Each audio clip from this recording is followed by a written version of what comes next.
देखिए नर्स बनना भी वास्तव में मेरी इच्छा नहीं थी, बनना मैं डॉक्टर चाहती थी। पीएमटी क्लियर भी किया, लेकिन पिताजी ने कहा कि ये देखो कल को डॉक्टर बन जाओगी। बहुत विडंबना है कि बाबूजी ने कहा कि तुम डॉक्टर तो बन जाओगी, तुम्हारे लिए लड़का कहाँ से ढूंढेंगे, दहेज कहाँ से लाएंगे। और इसमें तो मौलाना आज़ाद के हम गेट पर पहुंचते हैं, वहाँ पर गार्ड भैया से पूछा कि कितना खर्चा आएगा, और वो मुझसे विशेष अनुराग रखते होंगे कि उन्होंने पिताजी को कह दिया कि 1 लाख रुपया।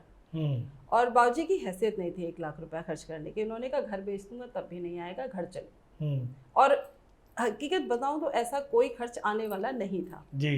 तो हम घर लौटे और नर्सिंग में एडमिशन ले लिया। सारा समय कोफ्त होती थी, जब बाकी लोग आकर मुझे बोलते थे तो कहीं ना कहीं मन में ना ये रहता था कि अगर सही समय पर सब कुछ सही हो जाता तो शायद आज मैं वहाँ पर होती। जी जी जी। तो एक असंतुष्टि रही।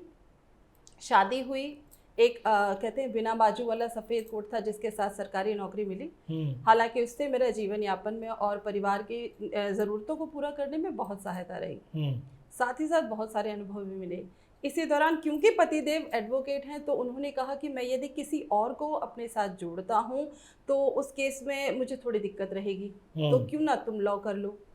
तो उनके बहकावे में आके मैंने लॉ कर ली।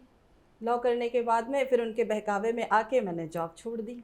उन्होंने कहा कि मैं तुम्हें नौकरी दूंगा, तो वो सब हुआ। और उसके बाद में हमने कहा कुछ समय थोड़ा सा हम आनंद में बिताते हैं, रिटायरमेंट एंजॉय करते हैं। और उस एंजॉयमेंट को जैसे ही ब्रेक लगने वाली थी तो कोरोना काल आ गया। हम फिर बेरोजगार हो गए जी। और उसके बाद कोरोना के बाद वीडियो कॉन्फ्रेंसिंग के जरिए अपीयर होने की सुविधा आने से पतिदेव को सब जगह जाने के लिए ज़रूरत नहीं पड़ती। अब वो यहीं बैठे बैठे हर जगह उपस्थित हो जाते जी। तो हम बन गए फुल टाइम क्लर्क।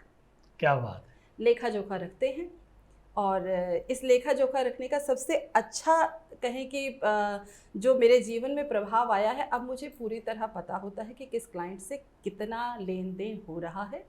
तो मैं घर की सही मायनों में लक्ष्मी बन चुकी हूँ। क्या बात है, क्या बात है।